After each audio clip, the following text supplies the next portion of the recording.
The book is the only memory of being, and provides it with the correct vision of a belonging that being does not possess. Sleeping and awakening are opposed in the environments being frequents, as awakening to one environment means sleeping to another, and being may seem always awake or always asleep. Access to the timeless being outside any environment ensures the only path to the real being, which is the only reality. Everything that touches the situated being corresponds to the created environment and will always touch it through the intensity of emotion. The continuous exercise of intimate coexistence with understanding fills the time and space in which being places itself in what it calls life. Understanding leaves no room for emotional touches, and the apparent detachment or insensitivity of being is the strength of grasping each part of the whole and their interrelationships. The man on the mountain, or in the cigar shop, is the master of understanding choices. It is only through this understanding that he has gained the right to choose, as he already knows that, for him, there are no environments, no beginnings, no middles, and no ends.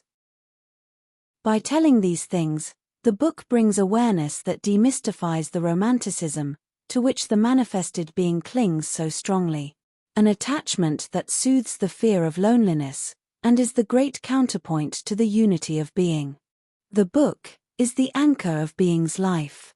It is the last level before going beyond the principle of everything.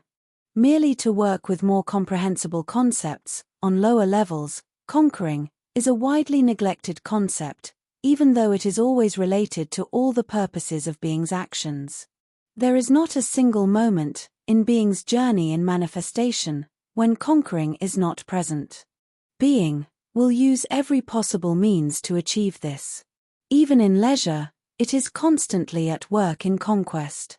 Every creation or construction follows this principle. Neglect hides the only role associated with conquest, which is the conquest of being itself by itself. Conformism gives being the appearance of great laurels for small victories, celebrated as giant and admirable steps.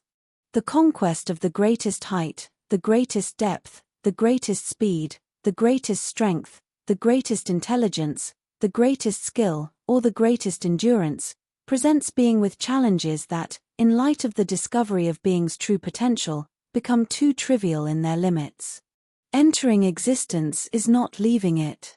It is conquering the pilot of the living wave, so well described by Mathurin Aykem du Martineau in the book Le Pilot de la Vague Vive, a title that would need no further explanation, as it is the answer in itself.